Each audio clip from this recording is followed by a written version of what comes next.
back your chute. It doesn't look good. I wouldn't jump it if I were you. All right, gentlemen, stand by. On the green, on the green. One more thing. For God's sakes, be careful out there. If I was careful, I'd be in the Coast Guard. 5, 4, 3, 2. So there I was. That's how all great aviation tales begin. Episode 30? Repeat? Is that possible? Big 30. Don't trust anyone over 30. You can trust us, though. What are we titling this one? We had our man Styx on. He was a first for several reasons. He's the first Coast Guard pilot. And I think the first one to make the mistake of saying something to the effect of, "Are you sure it's mine?" That's top 10 things never to say to your wife. Unless you like paying for divorce attorneys and geez. years of counseling. And Let's see. First Coast Guard aviator, second rotary wing aviator we've interviewed. he had another. He's our second one. Master was our first graduate of the Merchant Marine Academy. That's Kingsport. right.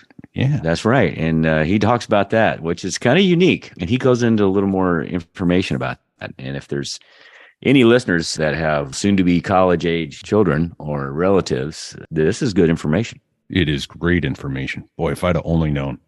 If Right. I would have only known, right? So, yeah, he Right. talks about his senior year being the number 2 in charge, trying to do drill with the new plebes as they graduate into becoming plebes and getting sworn in and losing his sword on the parade deck. That's a good story, too. And then giving improper drill commands, feeling pretty stupid about it, but finally getting them all back together. So, Yeah. Good stuff. And, I learned how much Marine Corps influence there is. I had in no that idea. program, right? No idea. Then he talks about going down to flight school, and it's called API now, Aviation PreFlight Indoctrination, and all the physiology that they go through, the altitude chamber, the swimming pool, the dunkers, those sorts of things. He talks about that.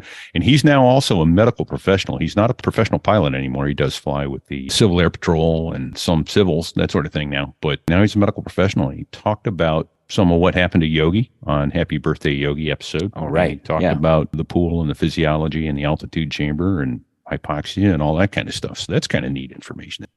And he's given out the actual physiological reason behind Yeah. hypoxia and stuff. And oddly like that. enough, we had a listener on the live stream who said he was an anatomy professor. And he goes, I back up 100% what he's saying about what happened to Yogi. So it was interesting. Yeah, that's pretty awesome.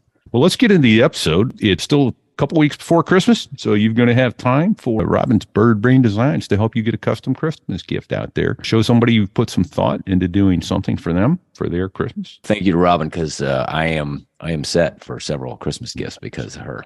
Nice. And Dos Gringos. Those gringos. God, those guys Awesome. were fun. They are, we've Yeah. recorded with them. Their show is coming up soon. Those gringos, 2 Air Force pilots who have some hilarious aviation songs. So don't sit on the float switch. Right?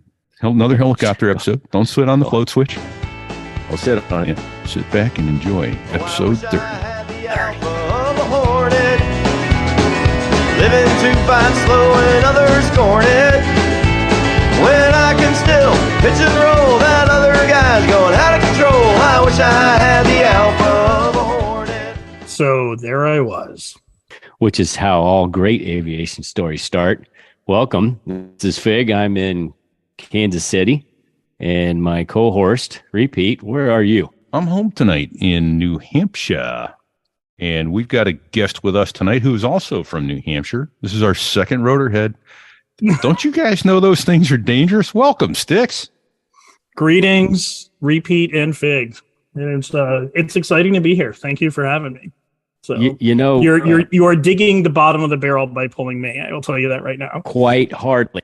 Not even Quite close. hardly. As a matter of fact, I want to make a blanket statement right now that going through flight school, because there were so few Marines and even fewer Coast Guard guys, we just kind of hung together in flight school. And I've always had a great admiration for Coast Guard aviators. You wear, first of all, you wear the right wings. Yeah. And I know what kind of training you went through. And I know that you got great stories because you do some crazy shit. So I can't wait to hear all that. We do some interesting things. Every time you turn the motors. every time. But you're absolutely right on one key thing, and that's in terms of whether I felt more of a connection with my Marine Corps compadres at flight school or whether it was with Navy guys. Hands down, it was my Marine Corps guys. Oh, yeah. Smaller service, tighter organization, more selective about who comes in. And, Right. And honestly, in terms of my rotary wing training, I was trained by a Marine Corps attack helicopter pilot. And I will attest to the fact that I am alive today because of his training.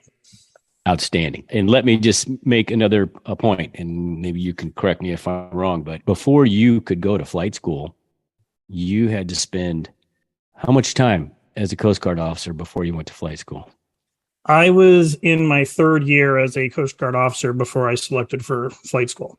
Yeah. So and was on my second tour.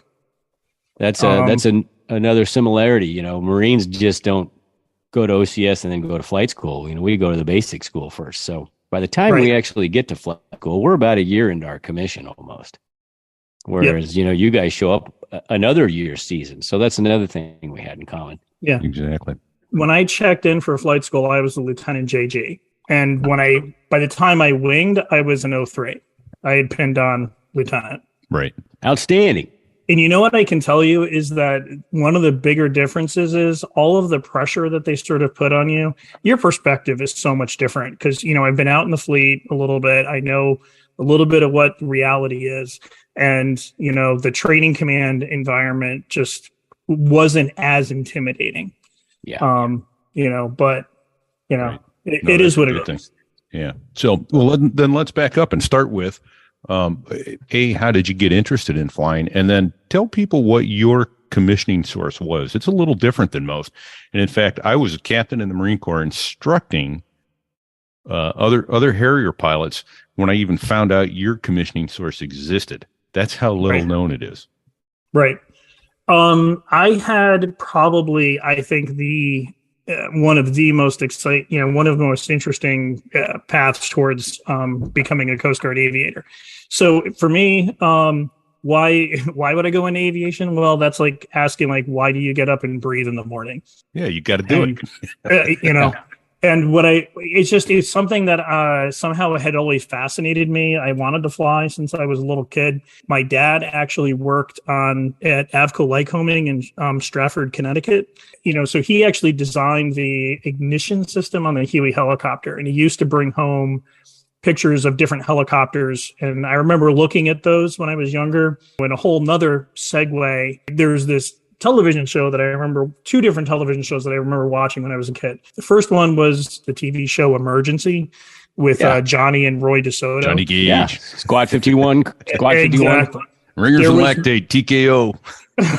Yes. Clear. Bang. Anyways, there was an episode where they actually got picked up by a Coast Guard helicopter to take care of a fisherman or do some rescue that they did. And so I saw that and I was like, that looks pretty cool. I think that's something I would love to do. So that planted a seed. The other movie or show that I used to watch was Airwolf. That was like one wicked cool helicopter, although completely, totally not how helicopters work, even by the remotest stretch of the imagination. What? Wait, hold on. Wait, that wasn't real? Hold on a second. You're starting to burst my bubble a little bit, Sticks. You have to. Good God! Hold on. I got to process this. Helos can't go transonic. What? Go ahead. No. When they do, bad things happen. So what is that bad thing? Real quick, we're jump ahead a bit. What is that bad thing when a helo goes too fast? So yeah, exactly. There's this thing called retreating blade stall. And so that is where the blade that is moving away from the airstream as the helicopter is moving forward actually loses lift. And then there's this whole other process of gyroscopic precession that actually translates that loss of lift about 90 degrees off from where it has actually occurred. And so what actually happens is rather than having like the nose pitch down, your nose pitches rather abruptly up because that loss of lift is felt 90 degrees later over the rotor disc. And so you end up with a very violent nose pitch up, loss of tail rotor effectiveness, which then results in the helicopter rotating around about 180 degrees and finding yourself pointed straight down towards terra firma. So it's kind of a snap loop maneuver. Yeah. Not a snap roll, a snap loop. And in the process, all of your hydraulics lock up. Yeah. Lock up. Yeah. That's You would lose hydraulics. Then the main rotor rips off and everyone has bad a bad things. day. There's not necessarily. You could pull it out. There was a H-65, which is what I flew, that was doing a parade flyby at Cape May, New Jersey, and they entered retreating blade stall over the parade field. Oh. So after their octaflugeron, they scooped it out and they both looked at each other and were like, "Oh my god!" And they went back to base, and the phone calls started to come in from Cape May after they realized what had happened. Well, I bet the air show crowd thought that was a pretty damn spectacular maneuver, even though they didn't know it was damn near mishap. This was well before I ever got towards that area, but I am sure that those pilots were scraping it out of their shorts. So it was pretty bad. Commissioning source, I think that's where we originally were, and we kind of really totally got off on a tangent. Yeah. Anyways, long story short, they're trying to sort of jump to this. I at somewhere around my 8th grade year in junior high school, getting ready to go to high school, I got the bug that maybe I wanted to be a commissioned officer and a pilot. My freshman year, my first semester did not go so well, and I ended up going to talk to guidance counselor and a couple of other people, and then they told me about a couple of different schools. I was looking at the service academies, and I had told one of my English professors, I'm going to go to service academy. I'm thinking I'm going to try and go to the Naval Academy or something like that. And he says to me, "There's no way in hell you're getting in there. You're not smart enough." And here's lesson number one with me. Tell me I can't do something. Sure. Yeah. And I will prove you wrong. Yeah. And that's been, I think, my MO almost my entire life. And it comes up multiple times down the road from now. Trust me. You'll have to come back to a couple of these. All of a sudden, I really get really serious about my academics, put my nose in the books, and really press through. Get to my senior year in high school, and I applied to 5 different schools. First was actually Maine Maritime Academy. I'm sort of going north to south. Maine Maritime Academy, Massachusetts. First choice. It was like my first alternate. All right. So you're going north to south geographically. Okay, yeah. Got it. And it's just sort of how my brain works. But so I get Maine Maritime Academy, Mass Maritime Academy. That was definitely sort of a little bit lower on the list. SUNY Maritime, that was at the bottom of my list. And then Naval Academy, Coast Guard Academy, and then this other place that nobody has ever heard about, the United States Merchant Marine Academy. Oh, yeah, I heard of that. So Kings Point is located on Long Island near Great Neck. It is hands down the best kept secret in terms of service academies and education options. And what I will tell you right now, I picked the best possible major that you could ever want for going into flight training or flight school. Which was? Yeah, it's called the Ship's Officer Major. So I majored in transportation and logistics, which basically boils down to marine transportation. So I majored in navigation with a minor in engineering. So I sailed 200 days on deck, 100 days in the engine room, took apart diesel engines, had classes in hydraulics, electrical systems, engines, even turbines, steam turbines, as well as celestial navigation, terrestrial navigation, the whole kit and caboodle. So by the time I got to, if you wanted to fast forward a little bit, I was like in the best possible position in API. I didn't crack a book. So, all right. So let me ask you this. When you graduated from the Merchant Marine Academy, did you have your choice of services to get commissioned in? Yeah, this is one of the coolest things about Kings Point. So it is just like all of the other federal service academies, except you get to go in any of the armed forces that you want. You could apply for a commission in the Navy, the Marine Corps, Coast Guard, Air Force, Army.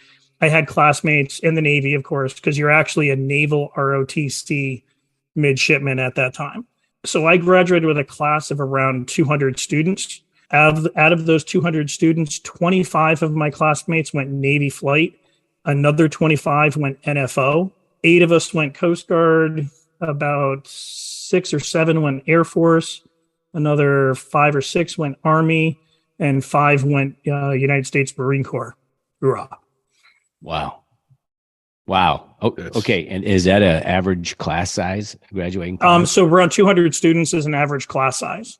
And what I can tell you in terms of academies and experience there, I think of all the service academies, it's probably, honestly, legitimately, it's one of the easiest ones to get into. There's probably the lowest level of competition. But what I would say is when you look at the curriculum and the program, it's probably the hardest program to get through. And our attrition rate is probably higher than any other service academy. And if you don't want to go in the military, then you can serve in the Merchant Marine. Is that how it works? You can go in the Merchant Marine and then you take a commission in the Naval Reserve for 8 years. Okay. 80 years. That seems kind of excessive. Sticks. Eight years. Oh, that's different. Never mind. Okay, that sounds okay. Okay. Yeah. No, it's 8 years. All of that got washed out for me the moment I took my active duty commission in the Coast Guard. And there was some little loophole that existed, and I was able to sign up for the GI Bill on top of that. So I picked, and that actually comes in to my story maybe a little bit later on down the road. We had another guest. Yeah. That was also a Merchant Marine Academy guy. Was it the was it the F4? The F4 that was Master. Master, that's right. It was Master. Master. Yeah. Thank you. Yeah. Yep. Because that was Master. That was on Happy Birthday Yogi. Yep. Episode 11 so is 14. Master junior or senior to you at the academy? Oh, he was definitely senior to me, but not by a lot, but by a little bit. So okay, but so you guys didn't know each other. We would not have crossed paths. So repeat, you had mentioned on that episode that you were flying over near Sandy Hook, New Jersey. Right. And there was that long pier that stuck out in there. And you had mentioned that it was a super tanker pier. Anything but the truth from that. Oh. It's actually Naval Weapons Station, Earl, New Jersey. But we flew over that after 9/11. We flew over that a lot, covering that whole territory. Gee, I wonder why. Yeah, I wonder why. Exactly. Weird. Okay. Well, that's awesome. Hey, man, you're good. I was thinking, okay, we had another guest that was a Merchant Marine Academy. Yeah, it was Master. You know what I can tell you about Kings Point, and there's a ton of stories that I have there. So it's basically like any other service academy. It's a leadership laboratory, which was really cool. But was one of the cooler things that I got to do there was I injured my knee about halfway through my plebe year, and I ended up having to go out and have knee surgery. So I repeated my plebe year twice. Oh, fun times. Yeah, that's like a kidney stone. Practicing bleeding, right? Yeah, kidney stone, exactly. All right. So, what was the funniest thing you saw happen there? Is when the harassment program was going on? Right. I think the funniest thing that happened was actually when I was in my senior year. So I was the regimental executive officer. And so I was the number 2 midshipman in charge of the regiment. Suck up. So that put me in charge of the training of the plebe class that came in, which is the primary reason why I wanted that. And that was actually something that I actually really liked doing. So you are a sadist. Well, actually, no. And that's actually quite the opposite. In fact, I will point out that I fell on my sword once trying to defend my plebes. And, I'm a big proponent. I'm heavily involved with scouts and scouting, and I am an Eagle Scout. So I'm a firm believer in servant-based leadership, which is why I ended up at the Service Academy. Yeah. Long story short, we're doing acceptance day for my plebe class. And so they're getting sworn in, and I screwed up the commands that I was supposed to give them. So they were sitting at rest arms with their, the rifle held sort of in their right hand or their left hand with their right arm up to take the oath. And I inadvertently didn't put them back at order arms before I told them to about face. So half of the class sort of did the right thing and stayed in position, and half of the other plebes spun around the 180 degrees. And then the other group, those are the undisciplined ones right there. You weeded out the undisciplined ones with one. That was brilliant. It was brilliant. You'd go, I didn't say Simon Says. Exactly. Well, the best part was, so then the other half of the plebe class spins around the other direction, and then so they're both going in opposite directions. And so finally I just said, I had to go with non-standard commands at this point, and they go, plebe class, turn and face me.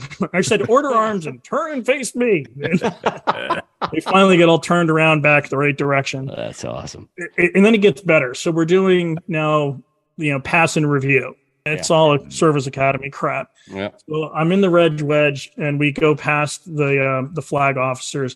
I bring my sword up to present arms, and I drop the sword tip down just a little bit too low. And we had a new track that we were going on, so we do it all of our parades on the track in the track and field area. So the sword sticks into the ground at about a 45-degree angle, with now the entire regiment having to navigate their way around that. Oh no! Oh no! Nice. And I lost my sword. Yeah. So let's just say I didn't hear the end of that. So I don't know why you would. Right. That's a great story. And then during if you wanted to jump back to Indoc, when I was actually in processing, so your first 2 weeks there at the academy, we have to do this formal inspection. And actually, you guys may not have even known this, but so our indoctrination phase and all of our training is actually regulated and overseen by the Marine Corps. No way. Oh yeah. No, absolutely. And so, well, hold on. When you say regulated and overseen by, were there Marine Corps drill instructors? You got Marine DIs on deck? We had Marine Corps Major Medina, as in AKA Funky Cold. I was going to say Funky Cold Medina. That's how he introduced himself. And then we had a Marine Corps gunnery sergeant, and I feel terrible, I can't remember his name, but he was absolutely fantastic. He trained all of the midshipmen drill instructors. I'm not going to say that anything I went through was like the Marine Corps, but there was enough. Yeah, there was a lot of Marine influence there. Oh yeah.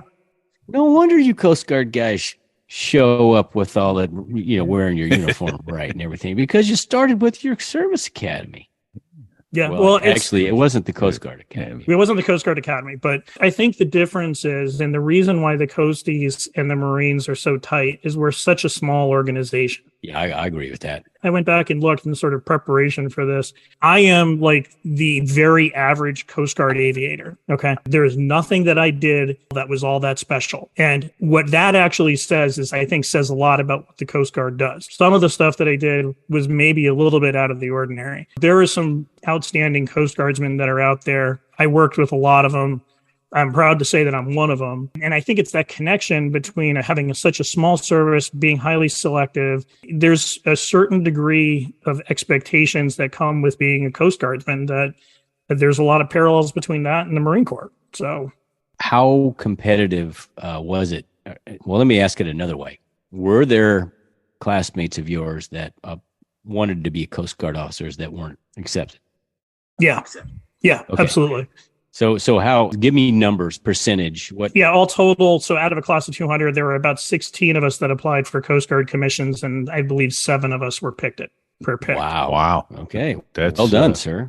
Well done. That's stiff competition. The fact that I was selected was rare. One of the things, you do an internship during your academy time where you are actually to go out and you do go work with either a company or an agency. Actually, I did mine with the Coast Guard. I went to Coast Guard Air Station Brooklyn and flew out of there before it closed, which was kind of cool. Oh yeah, okay. Because there's the other one. Was it still open when you were active there on at Canarsie? Yeah. Oh, okay, yeah. Because that's all closed now. I mean, there's still some buildings here, but all the runways have big yellow X's on them. You ever fly in and out of Kennedy Fig and see the? It's not even Canarsie. No. It was actually called Floyd Bennett Field.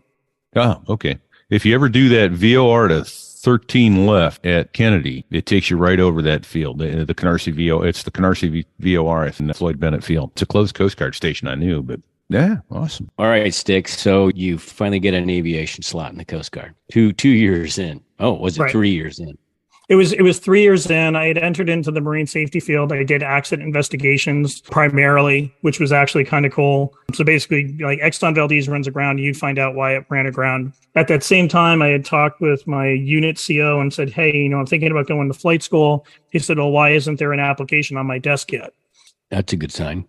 He was absolutely supportive, 100%. I was really afraid when I went to go talk to him. I was afraid he was going to come back and say, hey, why do you want to leave the Marine Safety Field and all this other stuff? He was like, no, if this is what you want to do, let's support you in that. That's a good leader right there. Absolutely. One of the coolest things about the Coast Guard is that I think we practice some of the best non-micromanage. Like, we decentralize our leadership. We let the unit leader who is on scene make decisions.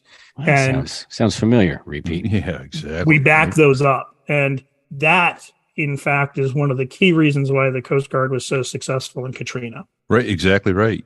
Decentralized leadership. It's at the lowest possible level, from the corporal who's a fire team leader to the sergeant who's a squad leader.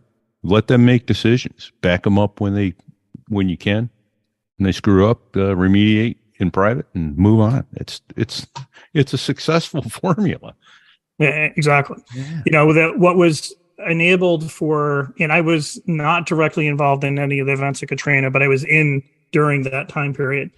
The decentralization of leadership, moving it out, letting unit leaders make decisions about where aircraft were going to go prior to the storm arriving so that they could be in the best position to, come in afterwards, was one of the key things that actually led to us being as successful as we were with Katrina. Nice. All right, so you get your aviation slot. Tell us about how that went. You go to Pensacola. You show up with the rest of the drags with the Marines and the Navy guys, and 6 weeks of AI. Yeah. Oh my God. AI, which was. Let's hear about that. Yeah. So API was a whole lot of fun. Hey, let me interrupt ever so briefly. So we called it AI, Aviation API is Aviation PreFlight Indoctrination. Okay. Yeah. So that's the course you have to go through. It's about 6 weeks long, learn about engines and navigation. Yeah. I think by the time I was going through, it probably was something closer to 12 weeks. It was about 3 months because it included, what's trips the to time frame on the sticks? Yeah. Give me the year here. When did you show up in Pensacola? So let's see. I graduated in 95 from Kings Point. So it was about 98, 99. In January of 99, I reported to flight school. Awesome. Okay. So, I get down there and actually, here's another interesting thing that most, student aviators are not having to contend with when they go to flight school. I'm married at this point. I'll leave my wife back in Oregon. She's going to join me back down in Pensacola after I'm finished with API, so this way I can actually just focus on API. I don't have to worry about having any distractions. I get down there. I'm getting ready for the NAMI WAMI, which is that major Naval Aeromedical Institute. Yeah, exactly. Flight so you get physical. The flight physical. I'm just guessing here. I'm guessing that's what it stands for because I only experienced it twice. So I'm checking in for the NAMI WAMI, and the night before I checked in, and I'm actually, my physical's the next day. My wife calls me up. She says, "Hey, honey, how are you?" I'm like, "I'm good." By the way, she's like, "I had a small car accident." I'm like, "Okay." And she says to me, "By the way, there are two things that I need to pass to you. The mechanic said something about there being oil in the engine coolant," which I'm like, "Yeah, that's bad. That's not good news." Yeah, and then she says, "Oh, by the way, I'm pregnant." Over the phone? Well, nice. there was at least the timing was perfect. The timing was perfect. So the night. So I'm like, top 10 things to say when your wife is back in Oregon and you're in Pensacola, Florida. Top 10 things not to say to your wife. Number 2 is, "Are you sure?" Because that resulted in a whole lot of tears and me trying to, let's just say, reverse some poor decision making. Well, at least you didn't say to her, "Are you sure it's yours?" Are you sure it's mine? I'm sure it's mine. Yeah, that's number 1. Because that can, when you just say, "Are you sure?" That's leaving off the "it's mine" part was probably good. Yeah, it was a tactically bad move. Yeah, so, and I'm sure it was a reflex. You really didn't realize what you'd said. Yeah. Oh, right? Yeah. Oh yeah. No, it wasn't anything that I intended. I love my back. wife. I'm still married to the same woman who has stood through me through all of this. And so, but anyways, I don't know her, but I love her already. I'll tell you right now. She's awesome. I'm so lucky, so blessed. I find out I'm pregnant. My wife's pregnant. And I'm like, okay, so I'm going in for my flight physical the next day, and my blood pressure was a little up. So, Weird. And so the flight surgeon's like, and they kept checking it, and it's like an automatic reflex. You keep checking the blood pressure, you don't do anything to change it, and the blood pressure keeps going up. So my blood pressure wasn't that high. It was like maybe like 140 over 90-ish or something. And so he's like, so what's going on? I'm like, well, my wife told me last night that she's pregnant. She's like, oh, this is the only amount that your blood pressure rose? I should pass you now. Tell you what, go for a run today, this afternoon, come back tomorrow, we'll recheck your blood pressure. Did you tell him there was a car accident involved and there was oil in the coolant?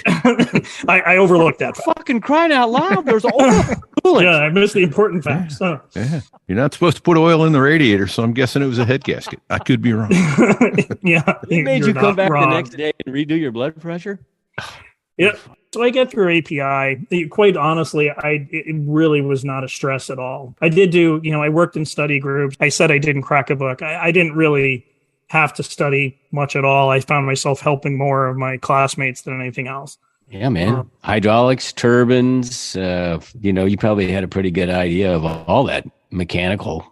Oh, yeah. No, I mean, work. I'd taken and it's actually, I learned the 4 cycles of an engine: suck, squeeze, bang, blow. Yeah. Same thing with the jet engine. Yeah, exactly. This happens faster. Exactly. So you get through that, and then I think the most fun that I had, honestly, was the week that I had where they did all the flight physiology stuff with you. Right. Talk about that. So, the hypoxia chamber, the hyperbaric chamber. Yeah.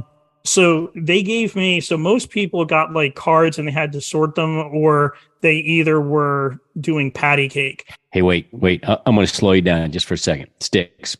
Describe to some of these listeners that really don't know what you're talking about.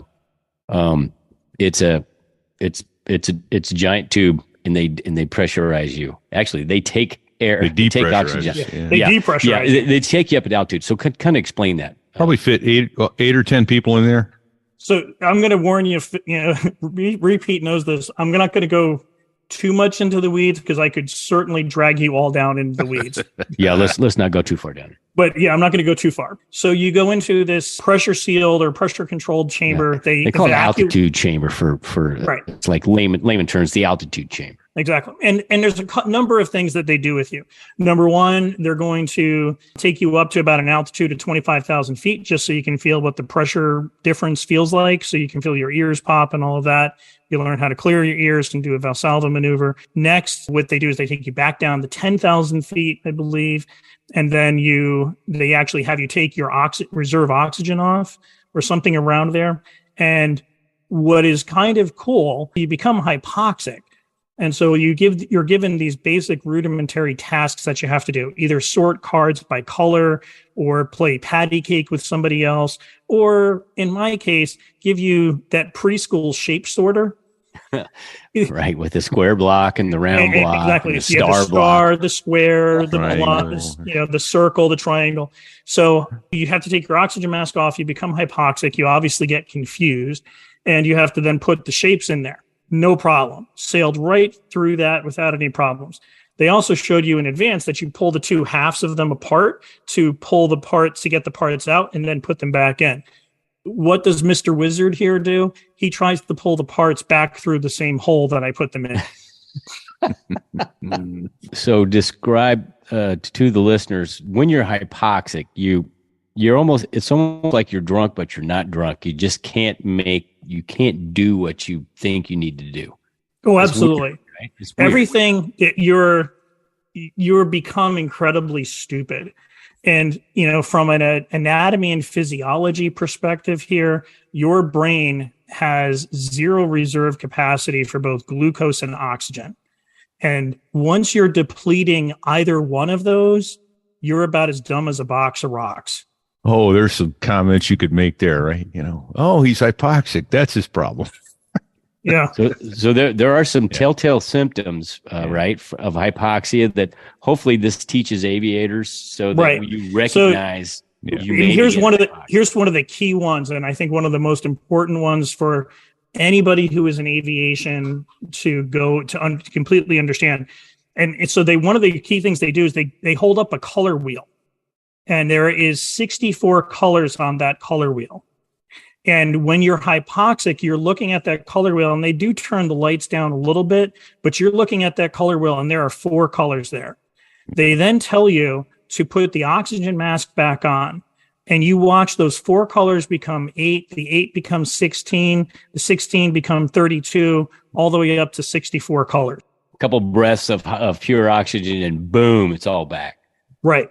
So anybody who is flying, all of a sudden you start realizing that maybe you're not thinking right. Man, step 1 is you got to put the descent On in. that oxygen mask, yeah. And get the oxygen on if you have it. If not, descend. And I would set like a minimum descent altitude. So that's the main thing, right? Is that it's one, it's a confidence builder, and 2, it's to get you to recognize your symptoms personally. The only thing I experienced, obviously, I couldn't do the physical coordination things, but I was pretty happy about that. The euphoria was like, oh, I could do this, Right. But let me ask both of you guys this: how did you feel later on that day after that? I don't recall. I probably felt my guess is the right answer is I probably felt a little fatigued, but I don't recall. I felt like crap.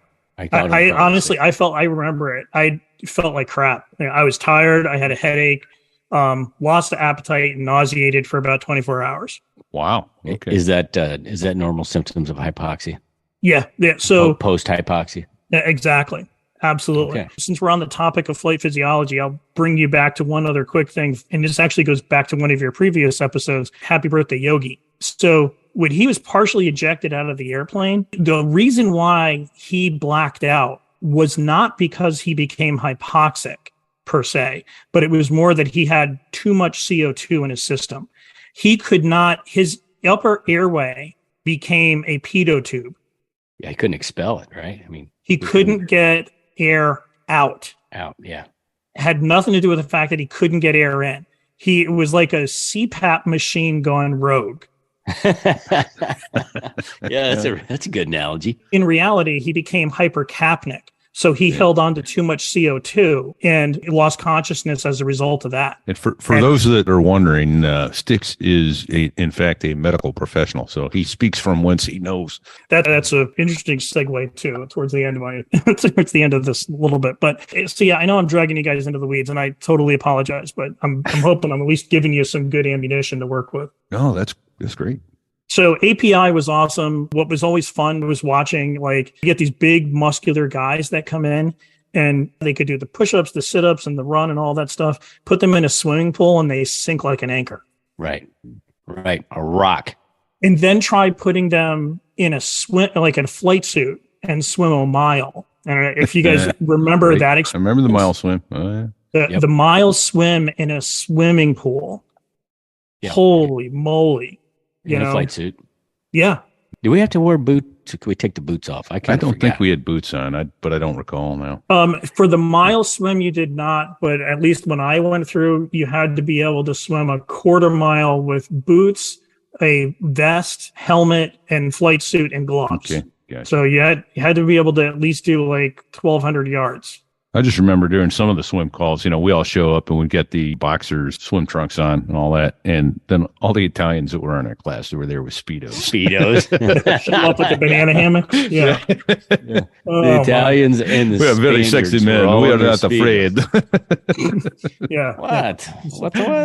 Flashbacks to the Gross Gringo song where they reference the thong being stuck in grandmother. Right. Grandmother's thong. Yeah. Sorry about that.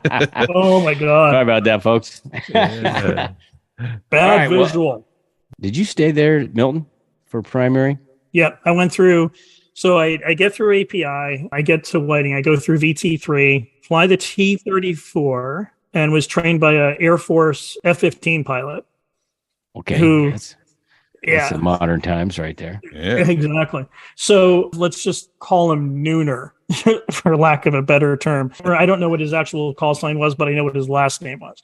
So he takes me out, FAM 1, and we're doing motivational aerobatics. Oh. So we go out, we kind of go over basic familiarization, this is the T-34, this is what it can do, blah, blah, blah, blah, blah. So we do, a couple of aileron rolls, a barrel roll. And then he's like, all right, let's do some loops. And then he basically, I think, initially rolls into like a split S And then we're just doing loop after loop after loop. We're coming out on the backside of my fourth loop. And all of a sudden, I'm grayed out. I've got tunnel vision. I can't see what the hell I'm doing. And now all of a sudden, the fumes have started to get to me. No. And I'm like, oh boy.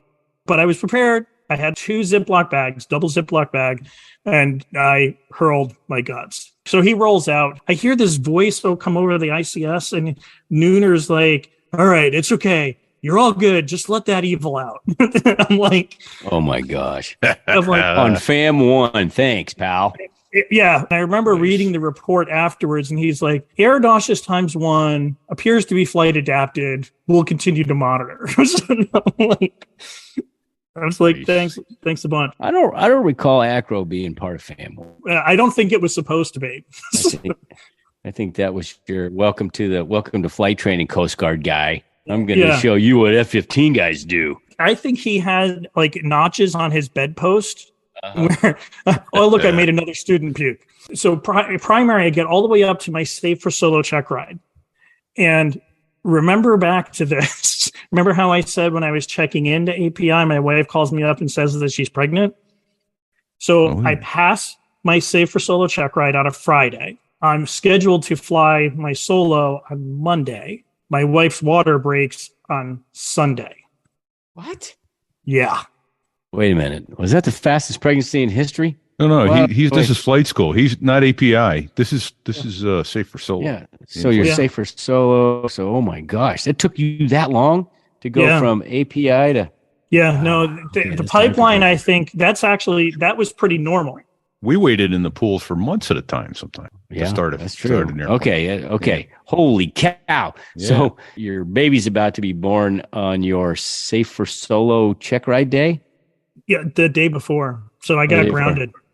Okay. Well, that's probably a good call. Yeah. No. So I was grounded for 2 weeks minimum. The OPSO was great. And he was like, hey, listen, don't worry about it. Enjoy your son. This only happens once. Well, he was a Navy guy, but I appreciated the fact that he was, he recognized this is the price of being out in the fleet first, and you have a life when you show up to flight school. This is where I all of a sudden discovered I could suffer from check ride-itis. I ended up warming up. It got into this cycle of fly the warm-up flight. Then because of weather and everything else, my son was born in August. September, October, we're dodging all these convective segments. So I'm weathered out for 7 weeks. I was constantly going back, warming up the flight and trying to get through another check ride so I could go back and solo. Bullshit. He was building time for that airline job. Exactly. Time builder. So I actually get all the way through. I get through primary. Life's good. Actually solo, and that went well. Here's an interesting story. So as I'm coming through API, one of my classmates, his last name is Bashwinger. He goes from a HAPL into a LAPL. So he sucks the gear up, he wraps the plane back up around, brings it into land, but forgets to put the landing gear down. Oops. There are those who have and those who will, right? Takes a lot of power to taxi. Yeah, let's just say he lived up to his last name. Bashwinger. That's nice. Yeah. Like that's the irony of it all. That's rough. So HAPL and LAPL are high altitude power loss and low altitude power loss, which were profiles we flew, right? Yeah. Yeah. I have no idea what file card that came out of, but there it was. So the instructor comes out, he pulls the PCL back on you. You've lost power. And now you've got several key points that you have to hit. Yeah. From a high key to low key to final. So a safe profile to come in to land. When you're going into a LAPL, you've got a low altitude power loss. So you have to maybe adjust your pattern and your plan a little bit. And the most important thing when you're coming out of a landing configuration and then you've lost power is it's dump, suck, feather, point, check. So you're going to dump the nose, you're going to suck the gear up, you're going to feather the prop, you're going to make sure your flaps are up, you're going to configure the plane to come back around to land, and then as you're going to point towards your intended point of landing, and then you're going to, as you're coming in and rolling final, you're throwing your gear down, and you just missed the last step. So how do you remember that? Big, I'm scared. I think, aren't we the professional pilots? And this guy here is now a medical professional. All I remember about the T-34 is crouch dive. Was it crew. Call or canopy cord, harness, crouch, pop and pop. Cords, crouch, dive, and D-ring. That's all I. Oh, dear Crew God. canopy cords, harness, crouch, dive, D-ring. That's all I can remember about the T-34. Damn, Sticks. That's impressive. All right. But yeah, no, that's the whole configuration on, Happle into a Lapple and that whole configuration. So the most fun thing that I friggin' got to do, I think, was actually flying formations. All right. And I had a blast with that. Flying forms. I remember we were, I was really nervous because I didn't want to screw things up. And we discovered there was a switch that you could listen to what the instructors were actually talking back and forth to each other with. And all you had to do is very subtly flip that switch up and you could actually hear. So we were listening in on what the instructors were talking about for our form flight, me and this other Air Force student. All of a sudden, we're like into the flight and I realize I make a mistake. And so I make the correction for that mistake. Like right after he points out that to the instructor, oh yeah, my stud just made a mistake. So then he looks up over at the switch and he goes, hey, you want to do me a favor and flip that switch off? We get back on deck and he looks at me and he goes, I probably should give you a ready room down for that. But nobody told you not to do that. So I'm going to give you a pass because I think it was good head work. You're just using your resources. Yeah. Good head work, poor initiative. Good initiative, poor head work. Yeah. Or poor judgment. Yeah. We're really going along here, and this has all been fascinating, but we haven't even gotten to the fact of some of the really cool stuff that you got to do as a Coast Guard pilot / rescue pilot. I got some serious. Let's talk to us about some of your missions. I've totally dragged you guys into it. That was all. Oh, by the way, so on Facebook Live, there's actually an anatomy professor listening and says he totally backs up the hypercapnia situation with Yogi. Okay. Oh yeah. Nice job. He goes, that's it. Nice job, Sticks. Yeah. Well, even a blind squirrel finds a nut every now and then. Yeah, I don't. Or as Repeat says, even a blind squirrel licks his nuts twice a day. Yeah, there you go. so like, but here's what I'll probably jump to. And in terms of, and then we can always talk about other stuff. So one of the odder things that did happen was I finished primary or intermediate, and that was just awesome. The one thing I will say is I probably do have a pretty good memory for remembering details for some of these things. So some of this stuff is stuck with me. Clearly. I can't remember that shit. No, but we're pilots. So I got a phone call after I had finished intermediates before I was going to go to advanced. So this is where you go from North Whiting to South Whiting. Yeah. And you then start rotary wing training. And he calls me up and he goes, hey, Lieutenant All, congratulations. I got a perfect option for you. We're going to send you to fixed wing training over in Corpus. Yeah, this is a Coast Guard detail. This is our Coast Guard liaison officer, Siglo. His office is out of the lighthouse at Pensacola. Okay. And he calls me up and says, your NSS scores are really good. We're sending you to Corpus. And I'm like, I really need to think that one over, sir. He's like, what do you mean? He goes, it's perfect. You'll end up in the majors. You'll be able to get a great job. I'm like, sir, I came here to fly helicopters. And I said, I think if you're going to send me to go fly fixed wing, I'm going to bail, probably DOR. And he was like, what?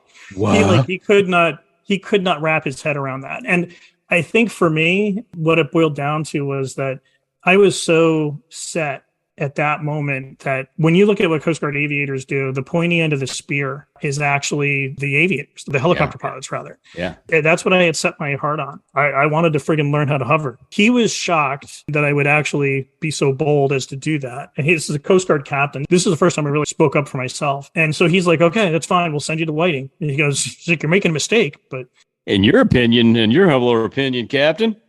Yeah, exactly. Meanwhile, suck it. I'm going to Whiting Field. And here's the interesting thing. So you guys talk about how helicopters are dangerous. And my thought process is totally different. Even if I lose an engine, I can put a helicopter down just about anywhere. Small landing field, I can do an auto, which actually brings me to when I checked in for HT-18 down at South Whiting. We check in and the CO comes in and we get our in briefing and he says to us, in about 2 weeks, I'm going to give you guys a helicopter, ask you to keep it in the state of Florida, and you won't be able to. But by the time you're done, you will. You go through South Whiting and there's like that could practically be a whole episode here. Totally cool stuff that we did down there. I absolutely loved it. I go and do my first auto. So this that's is where auto you're at. rotation, which is your emergency landing if you lose Yep. lose the engine in a helicopter, right? Yeah, Exactly. It's how you land without power. Right. Okay. So the first thing that you're doing is normally when a helicopter's flying, you're pulling pitch and you're driving air through the rotor system below the helicopter to generate lift. In this case, you're bottoming the collective and reversing the airflow through the rotor disc to spin the rotors. And then you're taking. Okay. So I'm sorry. We got to slow down for people here. So that's Okay. like blowing on a fan. Yeah. Right. No, Okay. yes. As the Thank airplane you. is coming down, you're setting the angle on the blade so it spins the blades faster. Right. Okay. And here's what I'm going to point out. Remember that as far as the Navy and I guess sometimes the Marine Corps goes, they send the not so smart people to South Whiting. No. Hold on a second. That's not true.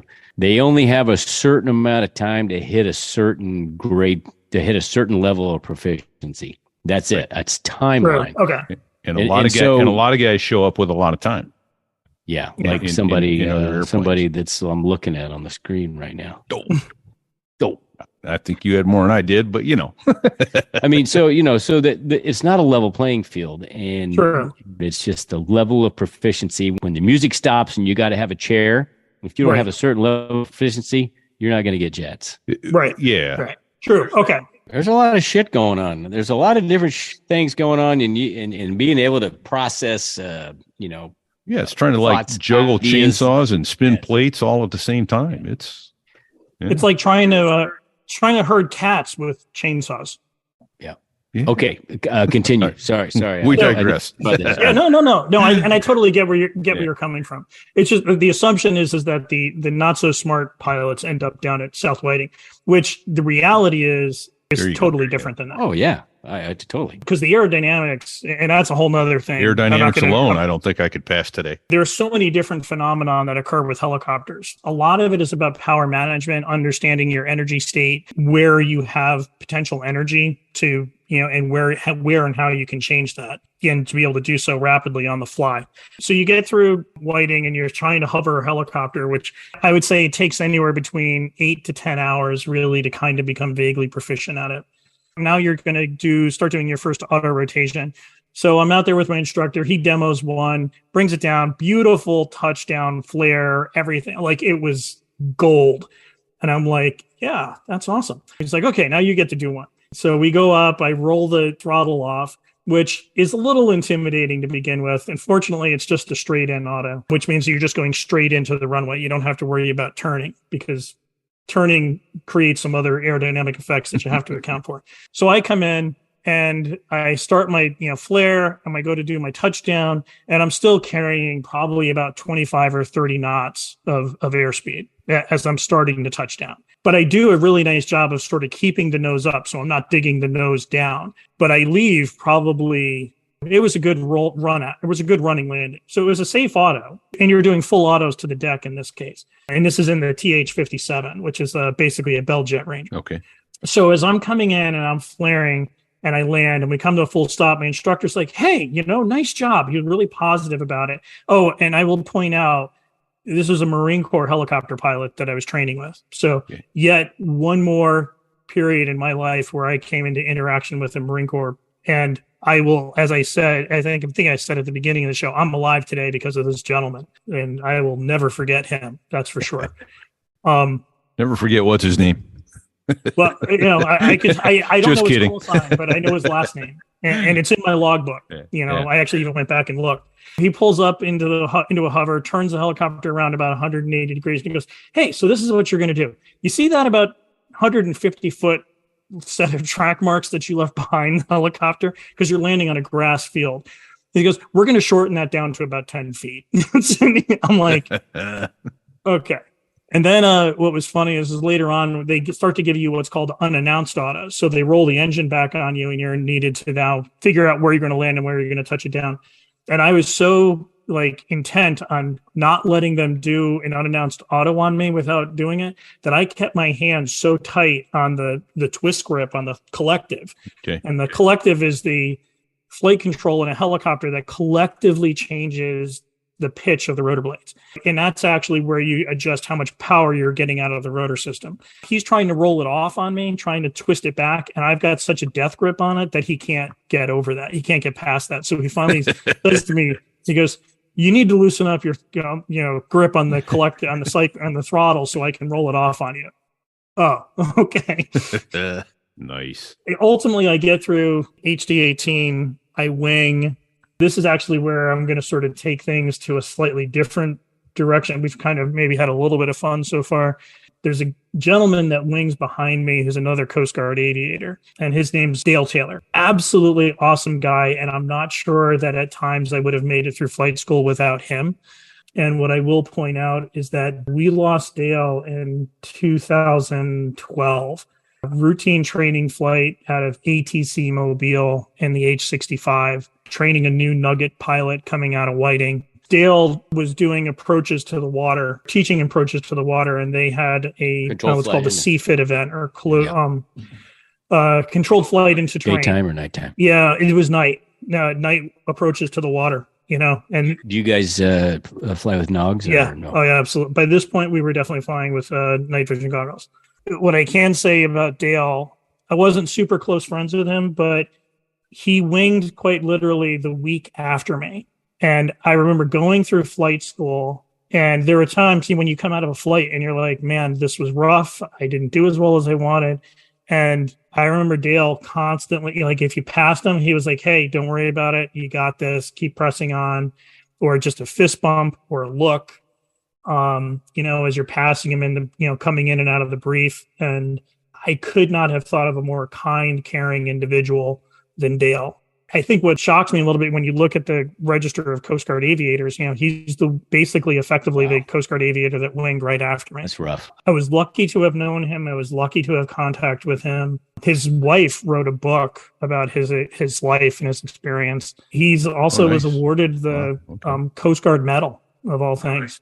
Which is like one of the pretty high level of award for 2 or 3 lives saved off of a sailboat. He was an accomplished aviator. He was an instructor pilot, fantastic gentleman, super caring. Dale Taylor. Can't say enough positive about him.